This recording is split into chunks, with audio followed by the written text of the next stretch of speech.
Se você pudesse pedir qualquer coisa ao Senhor essa noite, e você soubesse que essa coisa lhe seria dada. Temos um aniversariante aqui. No aniversário é bom pedir presentes, não é? Quem gosta de ganhar presentes? É uma linguagem universal do amor, não tem quem não goste. Alguns podem gostar mais, outros podem gostar menos, mas todos gostam de ganhar presentes. Sim ou não, igreja?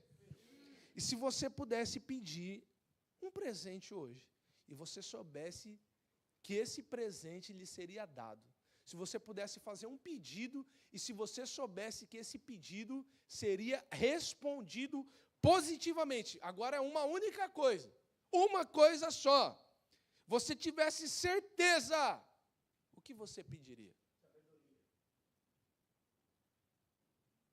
Glória a Deus. Alguém já decidiu qual é o pedido. Agora, cada um aqui, pare por 30 segundos. Pode até fechar os olhos, mas não dorme.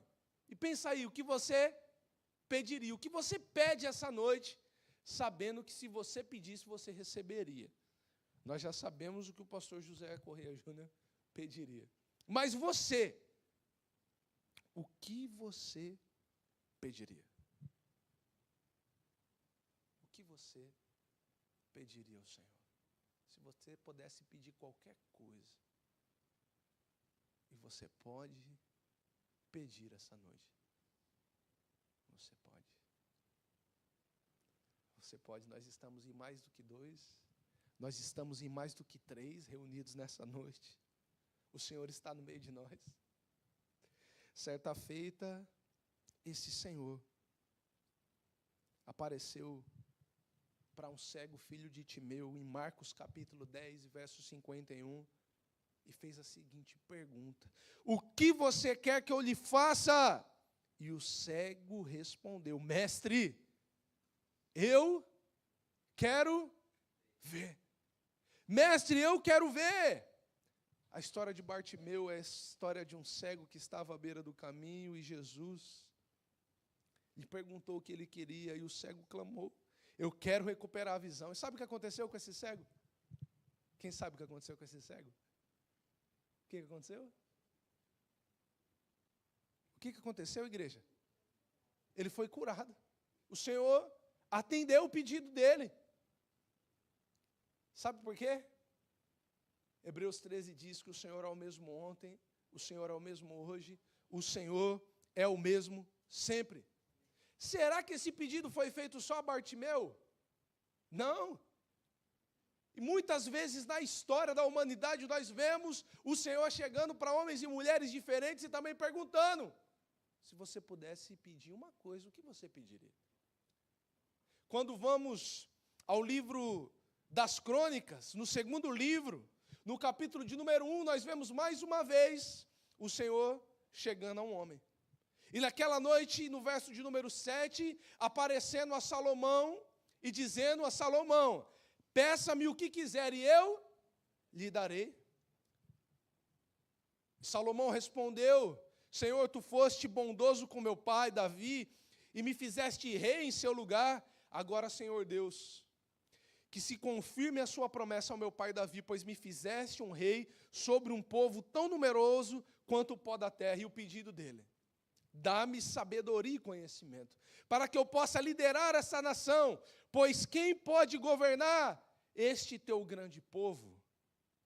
E Deus disse a Salomão: já que este é o teu desejo, o desejo do teu coração, e você não me pediu riquezas, nem bens, nem honra, nem morte dos seus inimigos, nem vida longa, mas me pediu sabedoria e conhecimento para governar o povo, sobre o qual eu te fiz rei, você receberá o que me pediu, mas também lhe darei riquezas, bens, honra, como nenhum rei antes de você teve, e nenhum outro rei terá. Olha só que Deus poderoso. Olha só que Deus poderoso. Que atende o pedido daqueles que pedem para o louvor da sua glória. Olha só que Deus poderoso, que ouve orações e que responde orações. Essa igreja é uma resposta de oração. A sua vida é uma resposta de oração. A operação da EMA Inglaterra é uma resposta de oração. A sua família é uma resposta de oração. O nosso futuro e o nosso presente são respostas de oração. E se o Senhor chegasse para nós hoje, nessa humilde e simples conferência na Inglaterra, sem nenhum nome proeminente, sem nenhuma luz ou alguma divulgação grandiosa, mas Ele perguntasse para cada um de nós aqui hoje, um pedido: o que você pediria ao Senhor? O que você pediria ao Senhor? Quando Salomão pede ao Senhor sabedoria, ele está pedindo a presença do próprio Deus com ele. Em Provérbios capítulo 8, nós vemos que essa sabedoria é uma tipologia de Cristo Jesus no Antigo Testamento. No capítulo 8 isso fica claro quando o próprio rei Salomão, uma vez tendo adquirido sabedoria, vai escrever: eu amo os que me amam, e quem me procura me encontra. Comigo estão as riquezas, honra e prosperidade e justiça duradouras. Meu fruto é melhor do que o ouro, melhor do que o ouro puro. O que ofereço é superior à prata.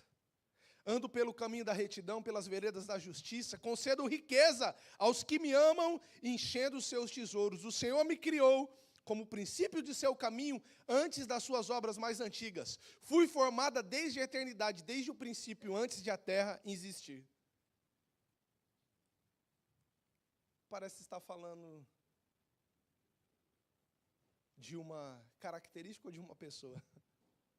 De uma pessoa.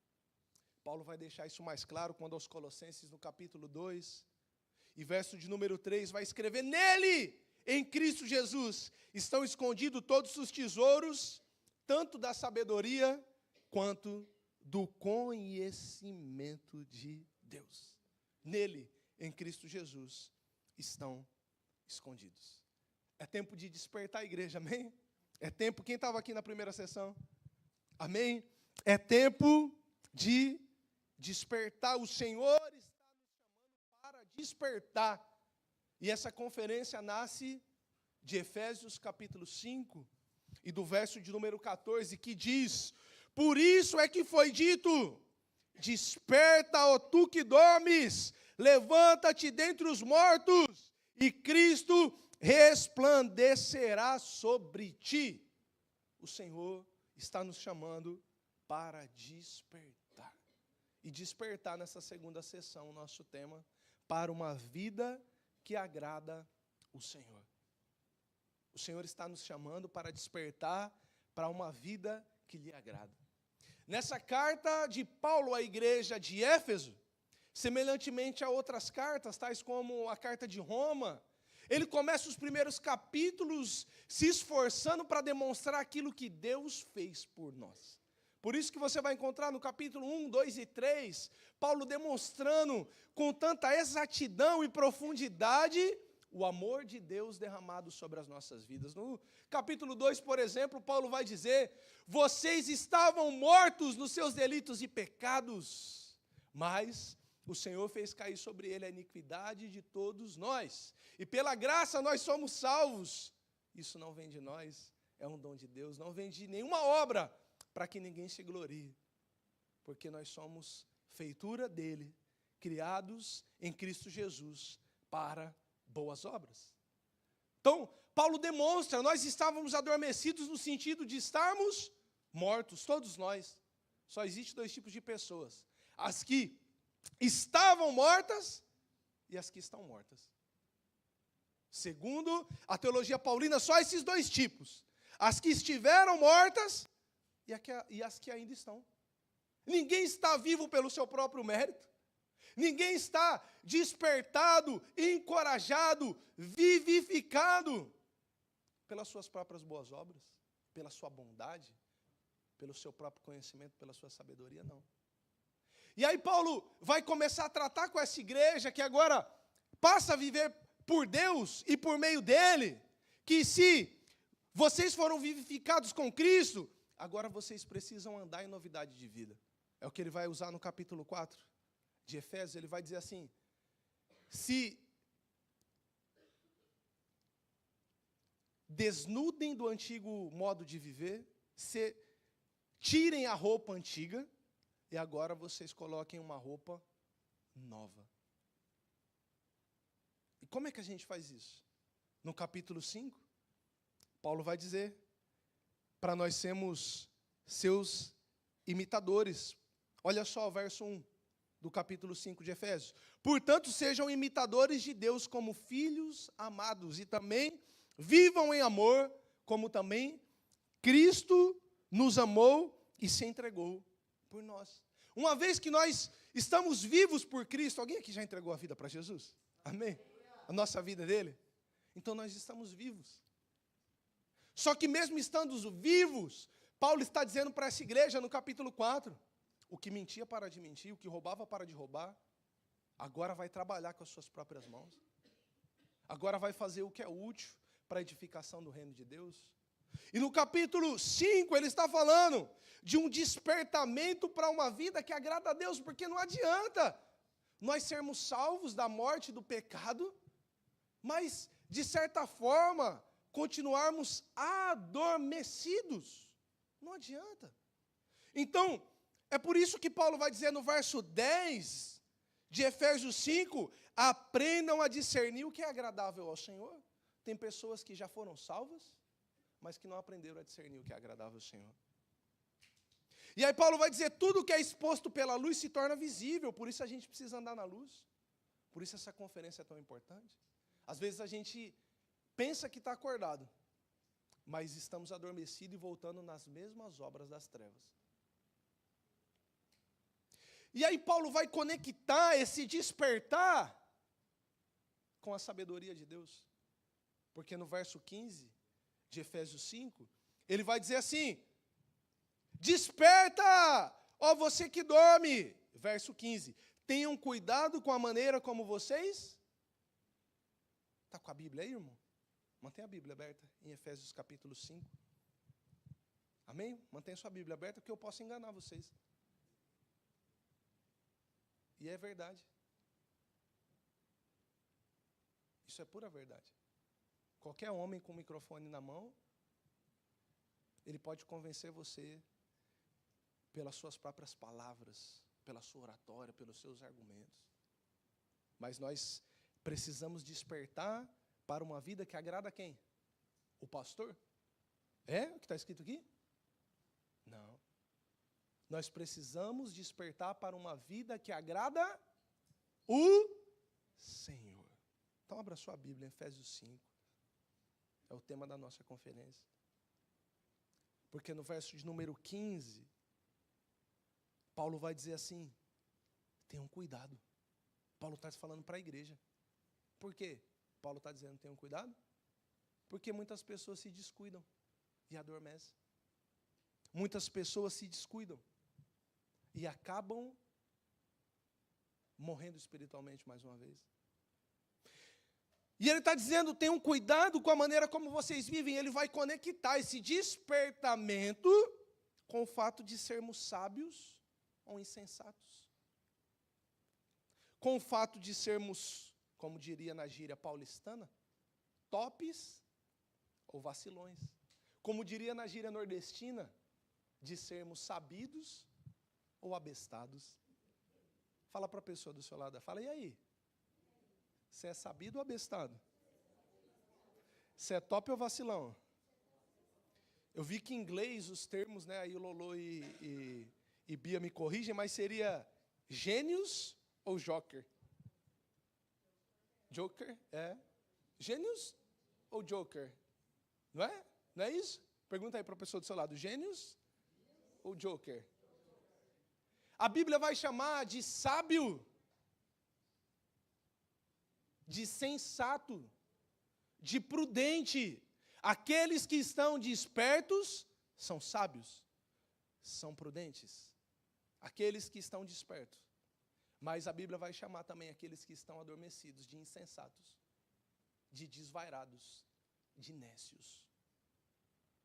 Podemos chamar de joker, de vacilão, de abestado. Pouco importa o adjetivo, desde que a gente possa despertar durante esses dias.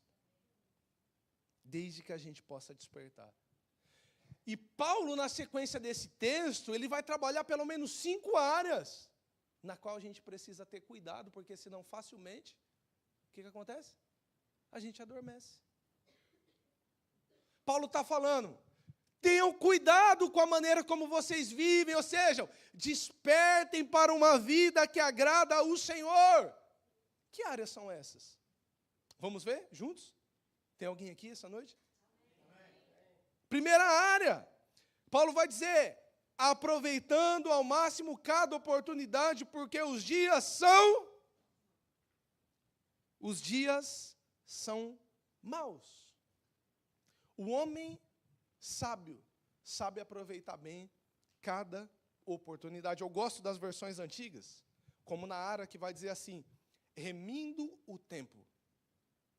Remindo o tempo porque os dias são maus.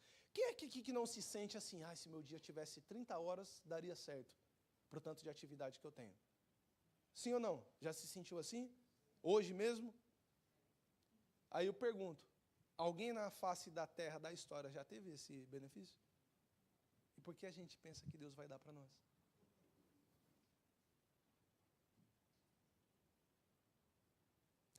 O Senhor está dizendo, despertar é ser sábio. Ser sábio é aproveitar o tempo e as oportunidades. Porque palavras ditas, flechas lançadas, oportunidades perdidas, elas não voltam mais. E Deus dá para cada um de nós 24 horas por dia. Precisamos despertar, precisamos ser sábios. Quais são as ações práticas na nossa vida que nós temos para aproveitar bem o nosso tempo? Ou de outra forma, aonde nós temos investido ou desperdiçado o nosso tempo? Aonde? Cadê a nossa agenda? Cadê a nossa folha que seja? Porque a tecnologia hoje ajuda muito a gente a se organizar. Tem muitas ferramentas. Mas com um papel e uma caneta, aquilo que a nossa mente não consegue lembrar também já é precioso. Já é precioso, um papel e uma caneta. O dia, a hora que eu vou acordar, o que eu vou fazer, o que eu não vou fazer. Começar a colocar na minha agenda aquilo que é importante, porque quem não coloca na agenda aquilo que é importante, vai passar o dia fazendo o que é urgente. E Paulo está dizendo, desperte para aproveitar ao máximo cada oportunidade. Cada oportunidade. Não nos falta tempo. Deus tem dado 24 horas para nós, todos nós que estamos vivos aqui. Mas o que nos falta por muitas vezes são prioridades. Prioridades.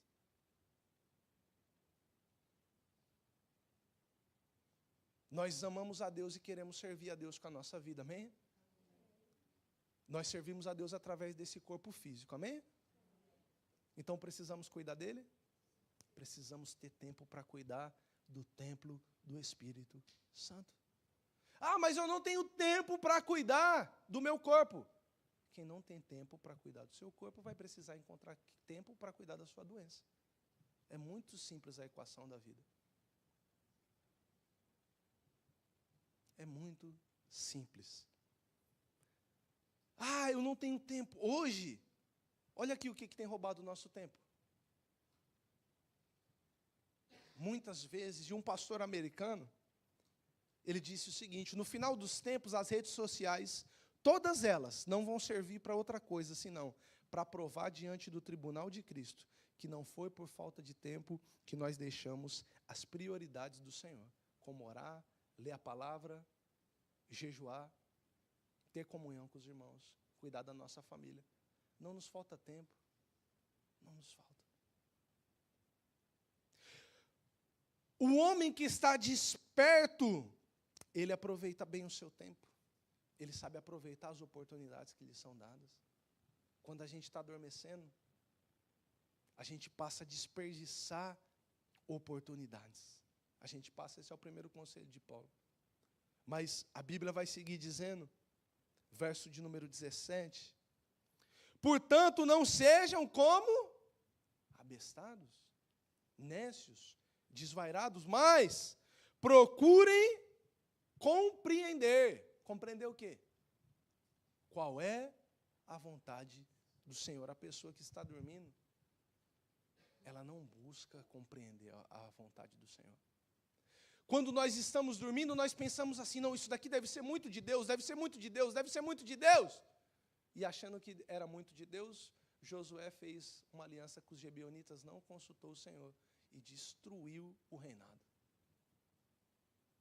Destruiu. Adormecemos quando passamos a tomar decisão baseada em oportunidades e nas nossas próprias necessidades. O homem e a mulher de Deus precisam tomar as decisões baseadas em propósito. Nós não nos movemos pelo que nós vemos, pelo que nós achamos, pelo que brilha os nossos olhos. Ai, eu vi isso daqui, o meu coração queimou. Mais enganoso do que tudo é o coração humano.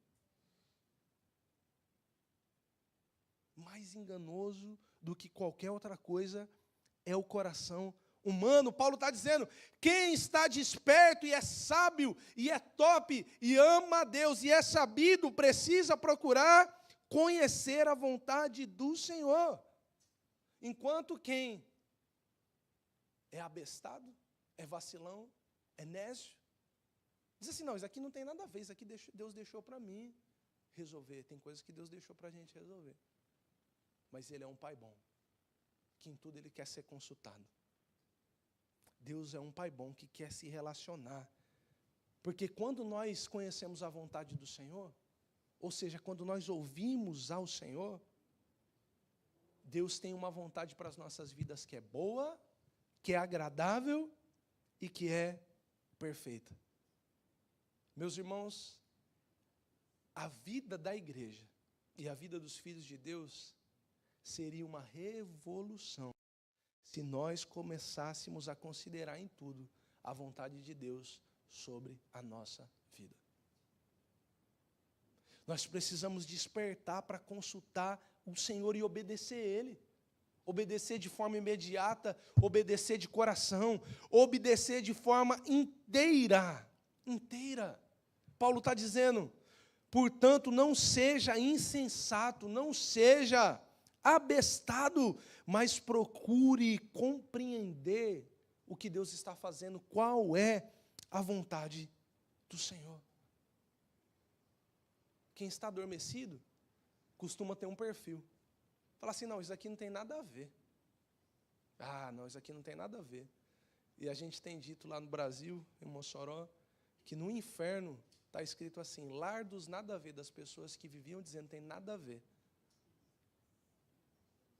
Porque os filhos de Deus não podem ser movidos pelos que estão sentindo, pelo o que estão pensando, mas precisam ser movidos pela vontade de Deus. Amém? Tem alguém aqui ainda? Amém. Terceira coisa, e a mais importante de todas.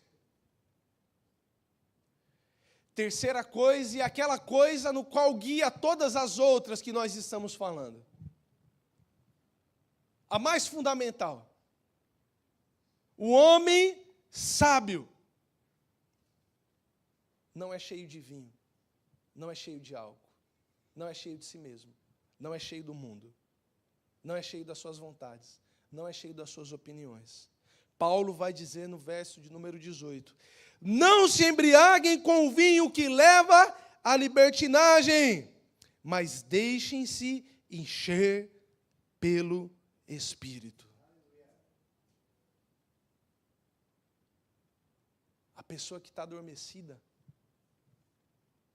não tem sensibilidade ao Espírito, não tem vida no Espírito. As disciplinas espirituais, como Moisés já expressou na sessão anterior, já foi, está adormecida, estão adormecidas. Estão adormecidas. E eu tenho algo para perguntar para você essa noite. Do que você é cheio? O que move o seu coração? Do que você acorda pensando? Normalmente, quais são os seus últimos pensamentos do dia?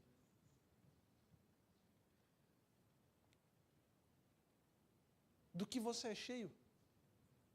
No que você gasta o seu tempo diariamente? Do que você é cheio? O que os seus olhos têm visto? Do que você é cheio? O que as suas mãos têm tocado? O que você é cheio? Quais são as palavras que saem da sua boca? Um dos maiores termômetros da vida cristã são as suas palavras. O que tem saído da sua boca? Há uma canção do PG que diz: seja o meu universo, seja tudo que eu sinto, que eu penso. De manhã seja o primeiro pensamento, a luz na minha janela. Não quero dar-te só um pouco do meu tempo. Não quero a minha vontade, quero agradar-te. Quero que saia um dilúvio de bênçãos da minha boca. Um dos maiores termômetros do que a gente é cheio são as nossas palavras. As nossas palavras são um raio-x, um termômetro exatamente de como está o nosso coração e a nossa alma. E Paulo está denunciando aqui 2 pecados no verso de número 18, porque nós sabemos e não precisamos nem ser nazareno para afirmar isso. Embriaguez é pecado. Paulo está dizendo: não se embriaguem com o vinho. É por isso que, como nazareno, nós somos abstêmicos. Isso significa, nós escolhemos não fazer utilização de álcool nenhuma, zero. Ficar longe. Por quê? Só fica embriagado quem dá o primeiro gole. Se você não der o primeiro gole, você não vai ficar embriagado. Ah, isso é muito legalismo, muita religião. Você que é forte, Deus te abençoe. Eu que sou fraco, prefiro não dar nem um gole e ficar longe. Mas Paulo não está denunciando só o pecado da embriaguez. Na mesma expressão, Paulo está dizendo: não se embriague com vinho, porque o vinho, farmacologicamente, é um depressivo. É algo que muda os nossos sentidos. Alguém pode beber e dirigir depois? Pode. O que acontece? É considerado o quê? Um crime? Sim ou não? Por quê? Altera os sentidos da pessoa. E Paulo está querendo dizer para a igreja que quer despertar: vocês não podem estar cheias do vinho que leva à libertinagem, mas a igreja do Senhor precisa estar cheia do Espírito Santo. As 2 afirmações são categóricas.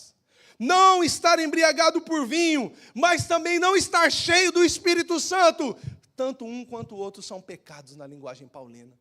Como é que a gente pode viver uma vida cristã vazios do Espírito Santo? Ela não é difícil, ela se torna impossível, arrastada. Tanto um quanto o outro são expressões categóricas. E nos tornamos adormecidos quando falta óleo sobre a nossa vida. Quando falta óleo sobre a nossa vida.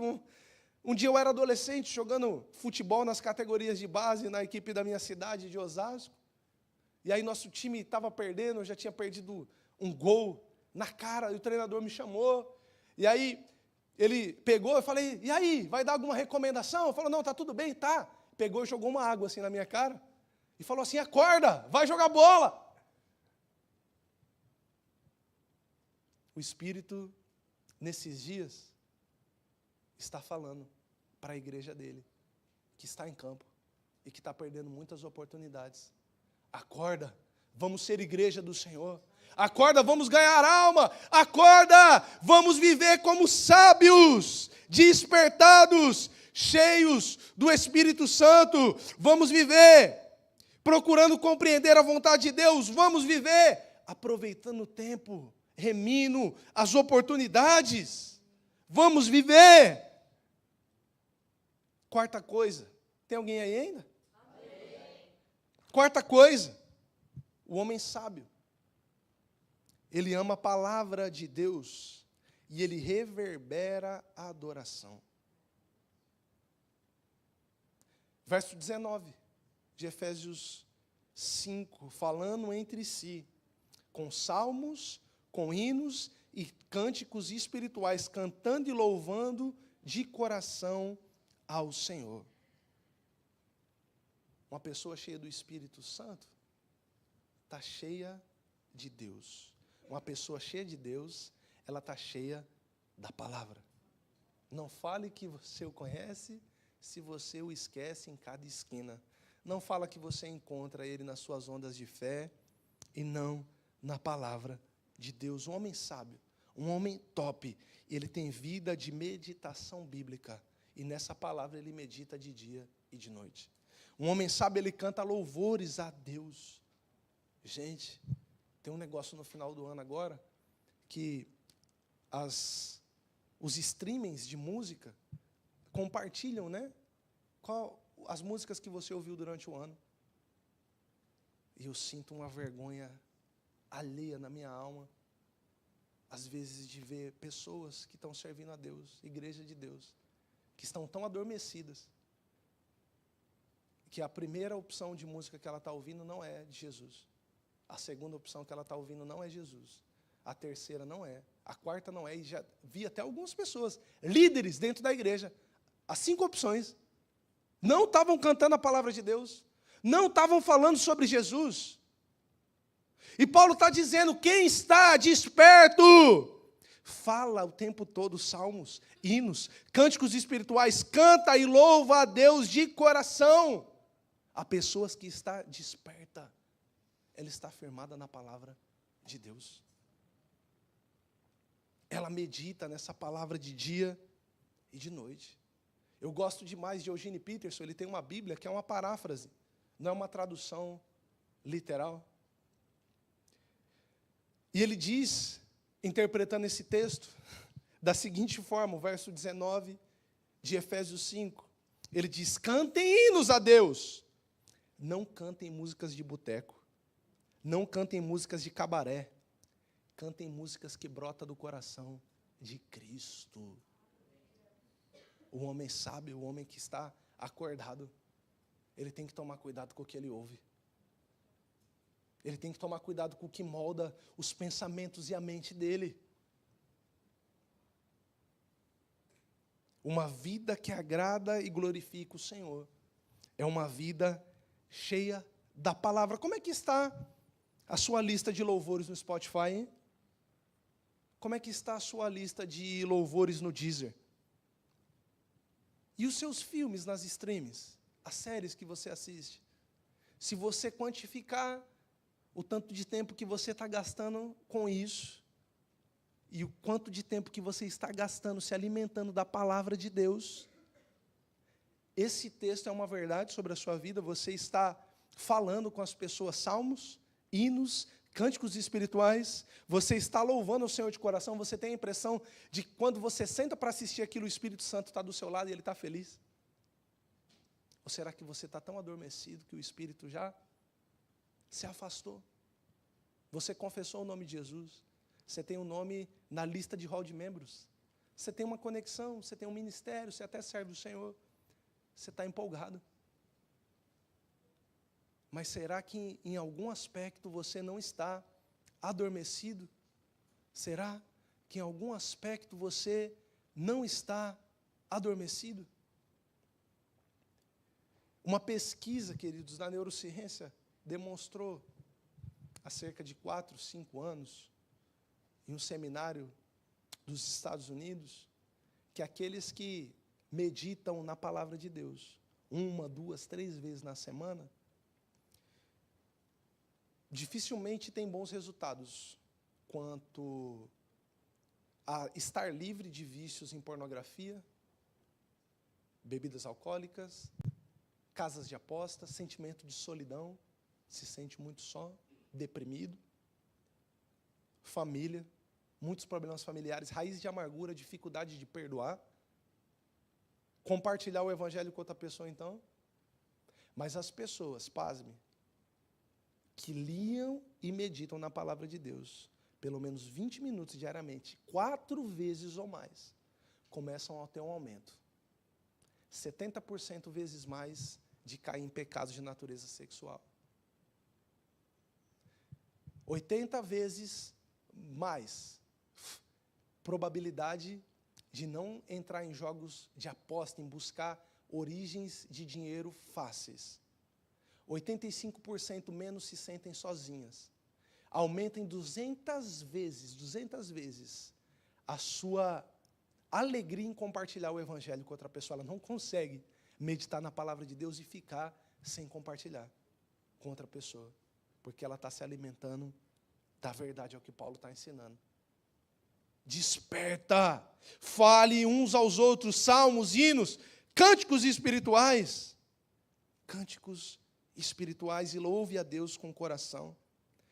E a quinta coisa, tem alguém aqui ainda? Quinta coisa ainda, Paulo vai dizer que o homem sábio, ele é agradecido, enquanto o homem e a mulher, abestada, ela é invejosa e ela é murmuradora. Olha só o verso de número 20. Paulo vai seguir dizendo, dando graças constantemente a Deus Pai por todas as coisas em nome de nosso Senhor Jesus Cristo. Uma marca inconfundível em alguém que está acordado. Ela tem a gratidão como estilo de vida. A gratidão é uma das marcas mais evidentes de uma pessoa sábia. Mas como é que eu vou dar graças por tudo? Em Tessalonicenses 5, verso 18, 19, vai dizer, dei graças em tudo, porque essa é a vontade de Deus. Ponto final. Por que eu tenho que dar graça em tudo? Porque essa é a vontade de Deus. Você quer ver como a igreja está tão adormecida nos dias de hoje? Tenta fazer um propósito de 21 dias sem reclamar de nada e nem de ninguém. E você vai perceber o quanto você precisa de transformação. Começa por uma semana. Eu vou analisar só a mim. Eu não vou dirigir a minha palavra para falar que essa pessoa precisa mudar, que isso aqui precisa mudar, que isso aqui precisa ser feito. Não. Eu vou olhar para Deus e eu vou dizer assim, Senhor, eu preciso mudar. Eu preciso mudar, Senhor. Fiquei irritado com alguma coisa. Senhor, trabalhe em mim. Mostra o que eu preciso. Tenta. E uma dica, um conselho mais profundo. Durante esses 21 dias, leia os 4 capítulos de Paulo à igreja de Filipos. Leia. São 15 a 20 minutos por dia. Faça esse exercício na sua vida. E você vai encontrar Paulo preso, pronto a morrer por causa de Cristo, e ainda dando brados de alegria e de gratidão ao Senhor, e dizendo assim, alegrai-vos no Senhor, outra vez eu vos digo, alegrai-vos. Tem alguém aqui preso? Tem alguém preso e preparado para morrer? Não, por quê? Paulo estava acordado pelo poder do Espírito Santo. Faz esse exercício de verdade. Eu já fiz 3 vezes na minha vida cristã, já. 3. E cada vez é um desafio. Parece que é mais difícil do que jejuar 21 dias. Agora, dita essas coisas, amada igreja do Senhor, analise, pois, o homem. O que Paulo diz no texto da ceia, em 1 Coríntios 11? Analise, pois, o homem a si mesmo. Nós precisamos responder a Deus. Não se o nosso cônjuge é sábio, ou se ele está meio desvairado. Não se os nossos filhos são sábios ou estão meio desvairados. Não se o pastor é sábio ou se está meio desvairado. Não se o rei, o príncipe ou o ministro, o cônsul, se ele é sábio ou se ele é desvairado. Nós vamos precisar responder ao Senhor. Ao Senhor.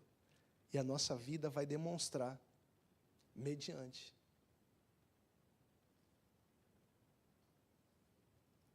o nosso sono ou a nossa energia no Senhor. Aonde está construída a nossa casa? Aonde está construída a nossa casa? Como está a administração do seu tempo? Como está a sua sensibilidade em compreender a vontade do Senhor? Você está cheio do Espírito Santo?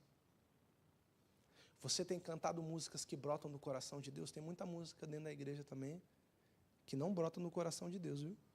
É por isso que precisa conhecer a palavra, para cantar a palavra. Não estou dizendo nessa igreja, tá? Porque eu não acompanho os cultos, eu não sei, né? Mas, se você abrir o próprio Spotify, não, você tem que conhecer a palavra para analisar. E se encaixar na palavra, você canta ela. Canta, canta, canta, canta. E você vai ver a sua vida sendo transformada. Como tem sido a sua vida de gratidão ao Senhor. Deus é bom? Deus é bom? O tempo todo? Deus é bom. Vamos colocar tudo que nós estamos aprendendo em prática. Porque do contrário, a nossa vida vai acabar mal, a nossa casa vai cair. Nós precisamos, igreja do Senhor, despertar e sermos sábios e andarmos com gente de Deus que ama o Senhor e que vive o Evangelho do Senhor. Em Mateus capítulo 7, verso de número 24, abre sua Bíblia comigo. Fala para a pessoa do seu lado aí, fala, desperta! Desperta!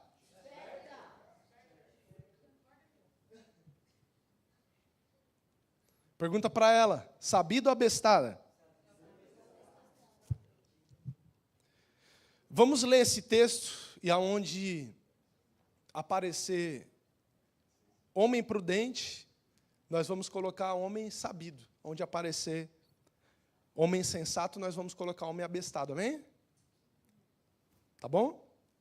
Mateus 7, a partir do verso 24, diz assim a palavra do Senhor. Todo aquele, pois, que ouve essas minhas palavras e as pratica, será comparado a um homem sabido, que construiu a sua casa sobre a rocha.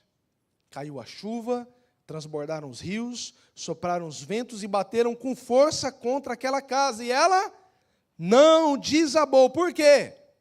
Tinha sido construída sobre a rocha. Mas todo aquele, pois, que ouve essas minhas palavras e não as pratica, será comparado a um homem abestado, que construiu a sua casa sobre a areia. Caiu a chuva, transbordaram os rios, sopraram os ventos, bateram com força contra aquela casa, e ela desabou, sendo grande a sua ruína, a sua queda. Tiago, capítulo 1, verso de número 5. A palavra do Senhor nos diz: se, porém, algum de vocês necessita de sabedoria, peça. Vamos ler juntos, queridos? Tiago, agora veio para o telão. Capítulo 1, verso de número 5. Se algum de vocês tem falta de sabedoria, peça a Deus, que a todos dá generosamente. Vai dar um pouquinho? Vai dar para a gente despertar em uma área? A todos dá generosamente, sem reprovar ninguém, e lhe será concedida.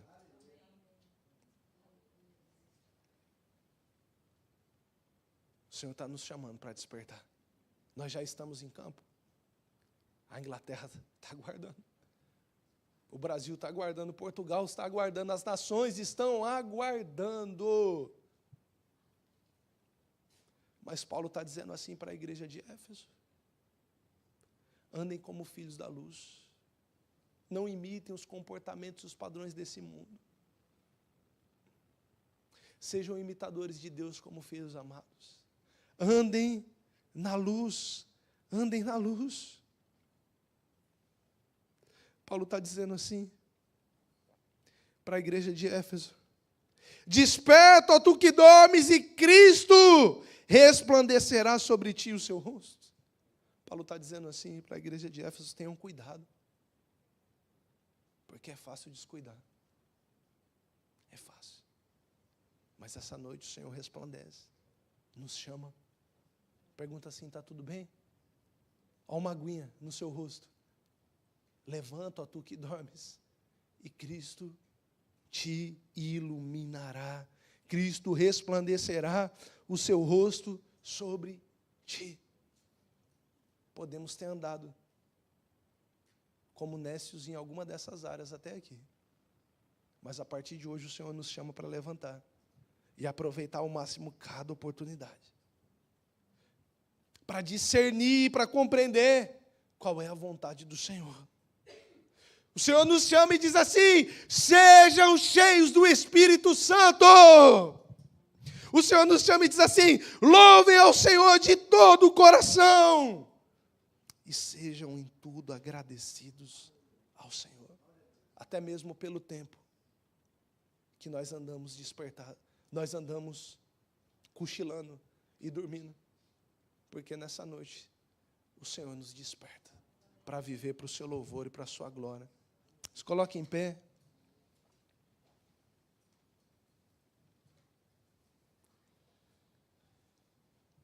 Paulo chama a igreja de Éfeso à vigilância, para despertar, para andar na luz e ser cheio do Espírito Santo. Porque no capítulo 6 de Efésios ele vai falar sobre uma guerra espiritual. A nossa guerra não é contra a carne, nem sangue, não é contra pessoas. A nossa guerra, ela é contra principados e contra potestades nas regiões celestiais. Então há um descanso, igreja do Senhor, que ela pode vir de férias, que ela pode vir de boas horas de sono, há um descanso que pode vir de um sabático, há um descanso, e é bom, né, pastor? Agora a igreja colocou a cada 5 anos a recomendação de um sabático para os ministros. Mas existe um descanso que só pode vir do Senhor na nossa alma. E o Senhor está aqui hoje. O Senhor está aqui agora. E o jugo dele é suave. E o fardo dele é leve. Ele é digno das nossas vidas. Ele é digno de tudo. Jesus está terminando os ensinamentos da montanha. E ele está dizendo assim: quem ouve essas minhas palavras e as pratica e as coloca em prática e diz assim: Senhor, me ajuda, eu necessito de sabedoria, eu necessito da sua graça para colocá-las em prática. É um homem sábio, é um homem sabido. Ele constrói a sua casa sobre a rocha. Vem os dias difíceis, vem chuvas fortes, vem tempestades, vem ondas violentas, elas batem contra aquela casa, mas ela permanece de pé porque ela foi construída sobre a rocha. Mas aquele que ouve essas mesmas palavras, mas não coloca em prática, não toma uma atitude, não pede o auxílio de Deus, porque Deus é o mesmo ontem, hoje e sempre. Essa noite Ele pergunta aqui para cada um de nós: o que você quer que eu te faça? E Ele tem todo o poder, não só para fazer o que você está pedindo, mas para fazer infinitamente mais do que tudo quanto você pode pedir, pensar ou imaginar, segundo o poder dEle que opera e está operando aqui sobre as nossas vidas, nesses dias, nessa hora. Ele é o Todo-Poderoso. Mas se a gente ouvir essas palavras mais uma vez, mas não colocar em prática, as Escrituras dizem: é um homem insensato, construiu a sua casa sobre a areia. Os ventos vêm, a chuva vem, a tempestade é forte, essa casa cai e a ruína dela é grande, é grande. Então, você tem ouvido ao Senhor, essa palavra foi ao seu coração, e você sabe, em alguma ou em algumas áreas, essa noite, Senhor, eu estou despertando para uma vida que vai te agradar. Eu quero agradar o Senhor com a minha vida, com a minha postura, com o meu posicionamento, com as minhas decisões. Nós vamos cantar esse louvor, mas nós vamos cantar esse louvor com todo o nosso coração. Nós vamos fazer dele uma oração ao Senhor, e nós vamos sair do nosso lugar. O altar simboliza entrega, renúncia, novidade, despertamento. Então nós vamos nos jogar no altar do Senhor, e nós vamos fazer uma aliança com o Senhor. Senhor, eu desperto essa noite para viver uma vida que te agrada, para o louvor da sua glória. Você vai sair do seu lugar e você vai correr para cá. Enquanto esse louvor é ministrado, eu quero estar orando com você, que está despertando essa noite para uma vida que agrada o Senhor.